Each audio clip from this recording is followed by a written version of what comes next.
Let's play Weeping Dawn from Baldur's Gate on the 7-string lyre, as it's one of the instruments that we can pick in D&D or in Baldur's Gate. And I also build them, so it's kind of in my best interest to do so. Now, we're going to use the same tuning that I always use because I don't like having to change tuning when I'm playing at a fair or a festival or around the D&D table. I don't like having to fiddle with tuning, so I've worked this arrangement around the tuning I normally use. Now, what's that going to be? That's going to be the 1st through 6th note of a major scale on strings 2 through 7. And then the 1st string is an octave lower than the last string.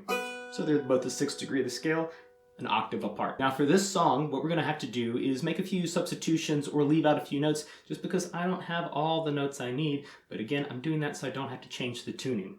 So in a few places, we're going to substitute with the tonic of maybe the chord, or maybe we'll throw a chord in there when we don't have one of the notes just to fill in the room, fill in the space. The song has 2 parts, a verse and a chorus, and they're just kind of repeated a number of times. Each line of the verse is pretty much the same. As far as the chorus goes, it repeats the same melody 3 times, and the 4th time it just changes the ending slightly. The song starts with a verse, so let's go over that first. It's going to start on the 6th string of the lyre, or the A.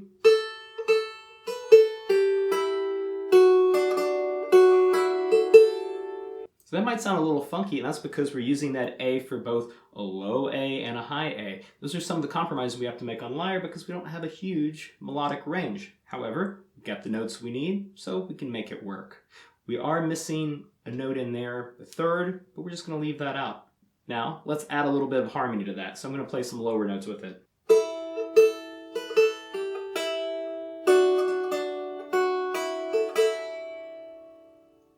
Okay, there we just added a few lower notes in with the melody to give it a little bit more depth. Now let's play the chorus. We're going to start on the 2nd string.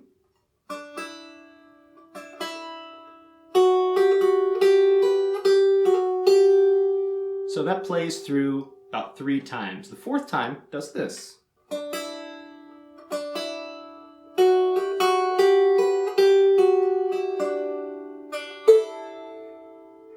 At the end there, we're going to end on that chord because we don't have that bottom note to play after the 4th time. But we've got the other notes of the chord, so we'll just play that. Now let's do the chorus with a little bit of harmony.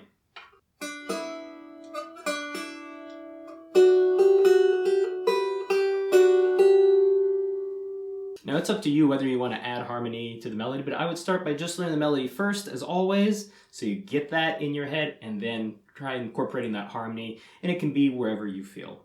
The last set of verses is the same as the first set, so we don't have anything else to learn, although between the chorus and the verse, or the 2nd time we play through the verse, we've got some arpeggioed instrumental music.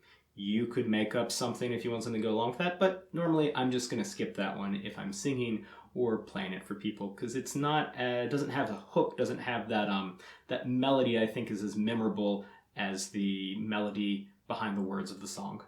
Lastly, at the very end of the song, it's just going to end nice and slow. We're just going to slow the tempo down.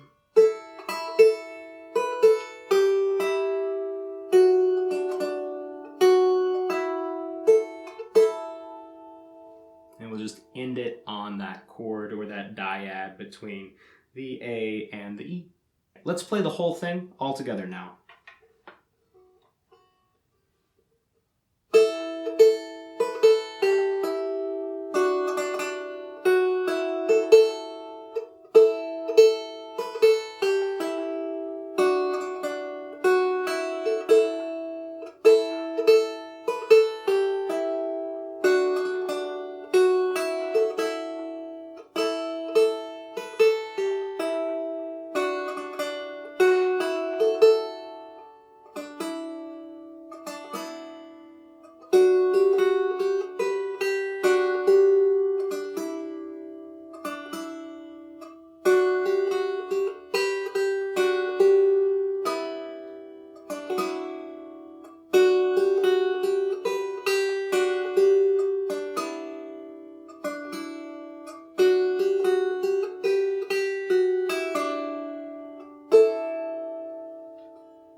you like this video, please do all the normal things like subscribe, all that jazz will only help me out. Happy playing.